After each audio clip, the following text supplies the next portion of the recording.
Elders would have to be the largest agriculture company in Australia. And if you've watched some YouTube videos back in the day, a couple of years ago when I started a YouTube channel, I was a farmer.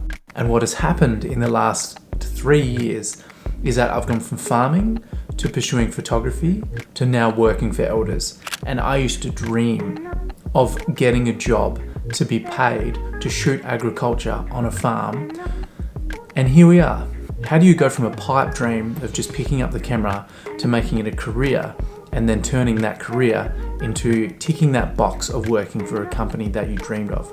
That's a good job. That's real love. It comes down to passion, perseverance, and persistence. It comes down to knowing that you can do it. It's taking the leap, it's taking risks, it's getting yourself uncomfortable. And the more you do that, the more you condition yourself. And the hard things you do, the easier it becomes. But this is a 3-year journey. This has gone from wanting to pursue photography 3 years later to now working for Elders. And it is not an easy road. I love this quote. From a guy called Chase Jarvis. And he says, deconstruct, emulate, analyze, repeat. Deconstruct your photographers that you enjoy the most.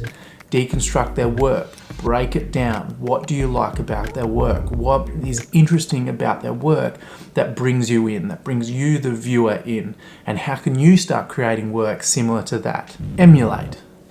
Emulate their work.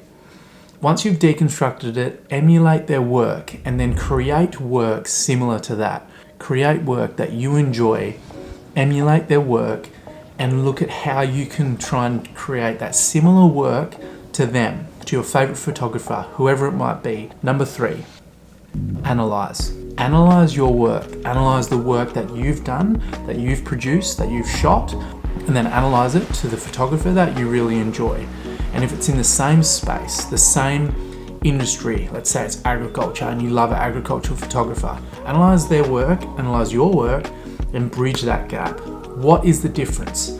Analyze what's going on in the photo. Is there different light? Is there different color? Is there different composition? Look at the way they're shooting, analyze your work, compare it to theirs, and bridge that gap. Now, comparison is the thief of joy. So we don't want to remove that joy and get sad that we aren't creating work that's good enough to our favorite photographers, because there's years of gap. So we have to acknowledge that and deal with that, but also just be happy where we are and bridge that gap to analyze. Repeat the process. I love outdoors, I love the nature, I love farming, I love photography. So if you're putting those things together and create consistent content, someone is eventually going to notice. And at some point, that's going to hit.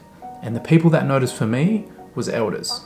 So they reached out and they said, hey, we love your work, we love your agricultural work, we know you have a farming background, we're going to shoot some other farmers, we're going to shoot harvesting, we're going to shoot sheep work. We can see that you've done this work, we like your work, so let's get you on board to go out to these farms and shoot these campaigns for Elders, so they can then put it on their Instagram, their website. And here we are. It's about consistency. Consistently putting out the work that you want to get hired for. You can deconstruct, emulate, analyze, repeat, but also be consistent in the area you want to work for. If you want to be shooting surfing, be consistent and continue to shoot surfing. If you want to be shooting mountain biking, put out that work. Put out the work you want to get hired for. Be passionate. Persevere and persistence. Have grit, and it will never fail you.